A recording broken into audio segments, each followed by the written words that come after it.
Hey ladies and gentlemen, welcome back to the channel. As always, it is Nick here, back with your daily crypto news and analysis, and today we are going to be talking about Hedera and Hbar. So sit back, relax, and before we fully jump on into this video, I do just want to ask guys to please leave a like on this video. It does help the channel grow immensely, and of course I always do greatly appreciate it.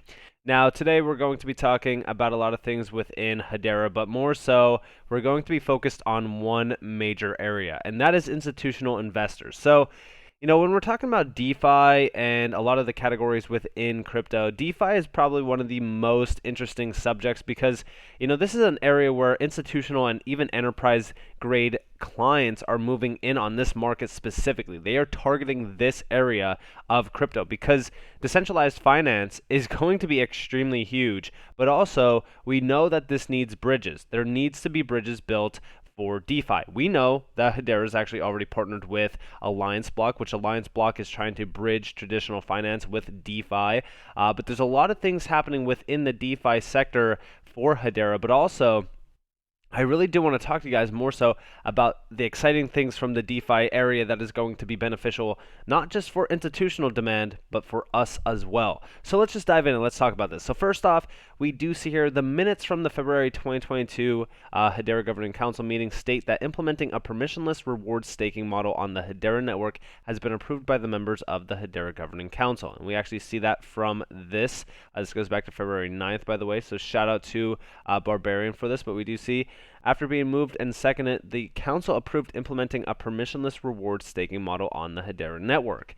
Now, everyone is awaiting this, all right? We are all waiting for staking to go fully live. I've been waiting for it. I'm sure everyone else has been waiting for it patiently.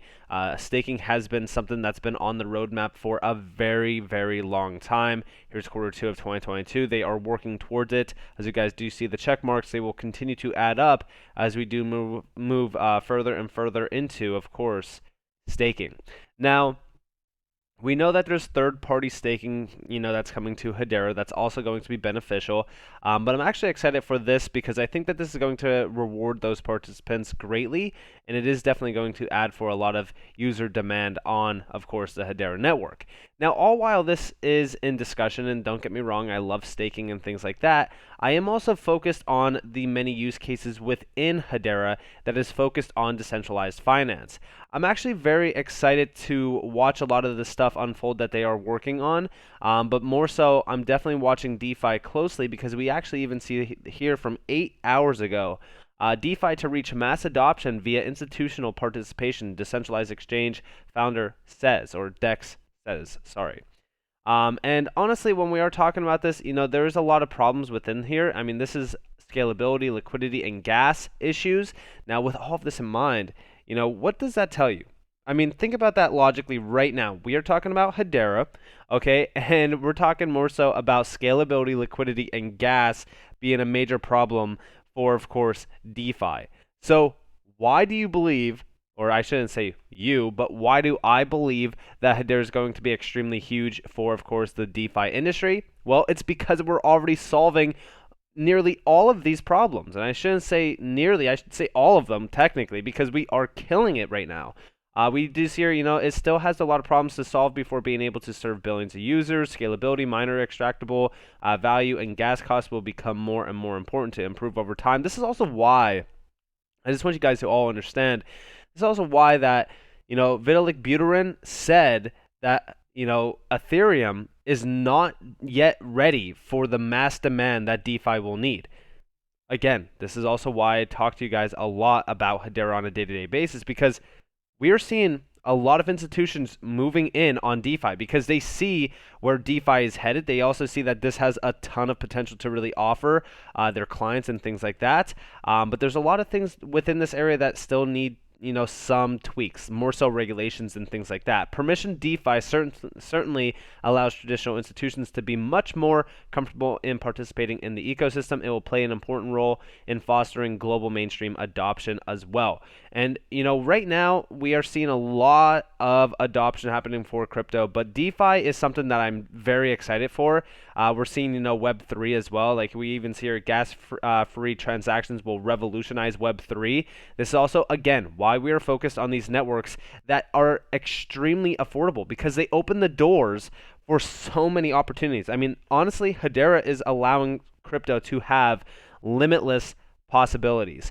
And of course, with proper research and understanding, regulators will find a much easier time regulating DeFi and preventing, malicious behaviors compared to the legacy financial infrastructure. And again, a lot of things are spotlighted on, the efficiencies of these networks as well as regulations. And I've always said, regulations are huge and key for the mass success of crypto. Now we also see here, any questions? Now I got tagged in this, so shout out to the Barbarian Queen here. But I got tagged in this, and it's actually fairly exciting to say the least when we are talking about things that are moving forward within crypto.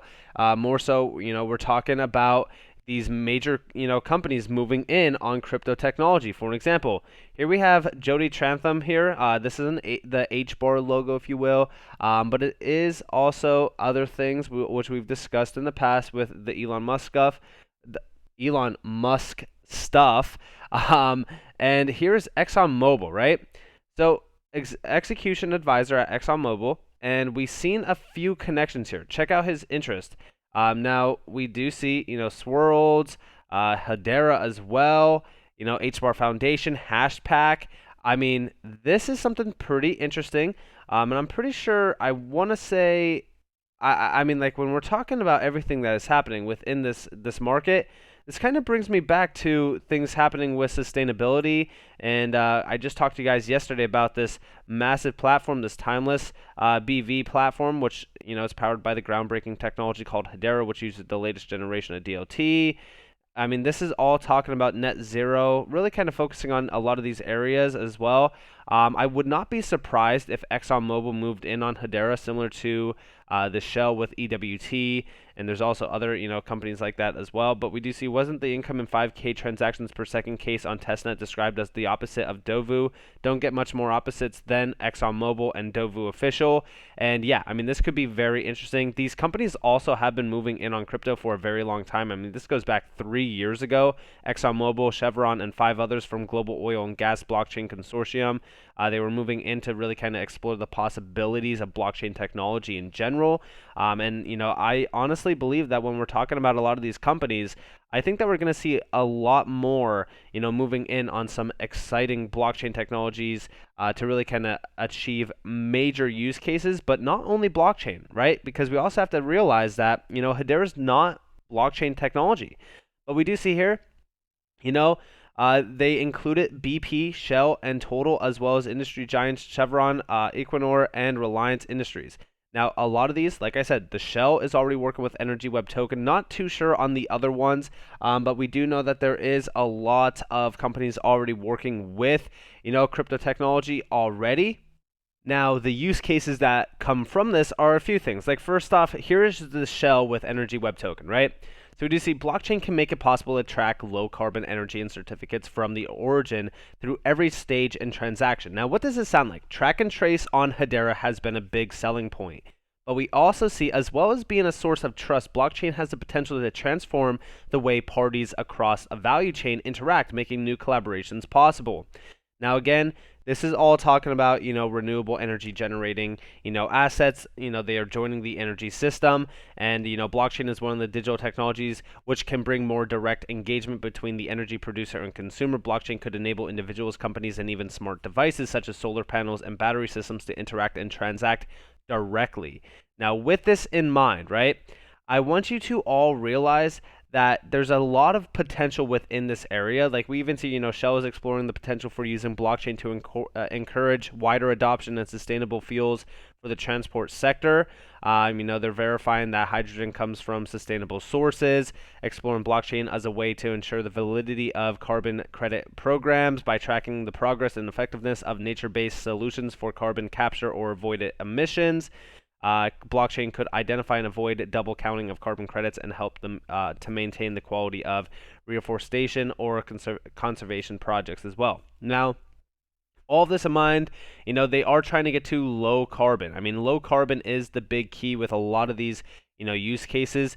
And this is also the main reason why I say, focus on Hedera. Like, focus on what these companies are trying to achieve. Like, I would not be surprised if this ExxonMobil use case was something within track and trace, carbon emissions, net zero, if you will, because again, a lot of this is all really kind of focused on that area anyways. And it kind of leads me back to that timeless, article, or I shouldn't say article, but breakdown that I talked to you guys about yesterday. I mean, a lot of this is big news. I think that we should all really kind of focus on, what these companies are trying to achieve, which sustainability is the main thing. Like, these major companies are trying to get to sustainable, resources, if you will, or sustainable, just I would say efficiencies, because of what's happening right now within the world. Because we're seeing, again, EV makers absolutely scaling, scaling, and scaling because we are seeing an urge to move towards a green and energy sustainable lifestyle around the world globally. And we're talking about everyday life, the consumer, the business, whatever the case may be, we want it to be sustainable. So why wouldn't these major gas companies and oil companies move towards something like Hedera or even Energy Web Token to see, just how energy efficient they could be and sustainable they could be as well. And these, companies really do help, I would say streamline that area too. So I'm very happy to see this really unfold greatly. And also in terms of the DeFi space, like I really do believe that when we're talking about DeFi, like Hedera, within the DeFi sector is so huge. And also, this is coming from Hbar to the moon. He's saying, Hedera getting into DeFi now is the biggest signal to me that regulatory clarity is coming soon and that large enterprises and institutions are preparing to get into the field. Massive adoption is coming. Hedera would not make the step if they weren't sure about regulations. And also, this goes back to even staking. Like, they wouldn't. First off, they pushed staking a little bit further ahead. Like that was the big thing that everybody was kind of concerned about because staking was originally set in place for it was I think it was quarter 4 of 2021 that we were waiting for, and then it kind of got pushed onto quarter 2 of 2022.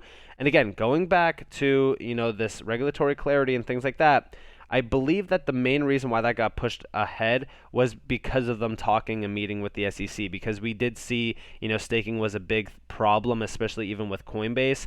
So it wouldn't be surprising to me that Hedera is working with regulators, making sure that they are compliant, making sure that, whatever they are doing is, of course, compliant with regulations that we have currently in store for us, which is basically none.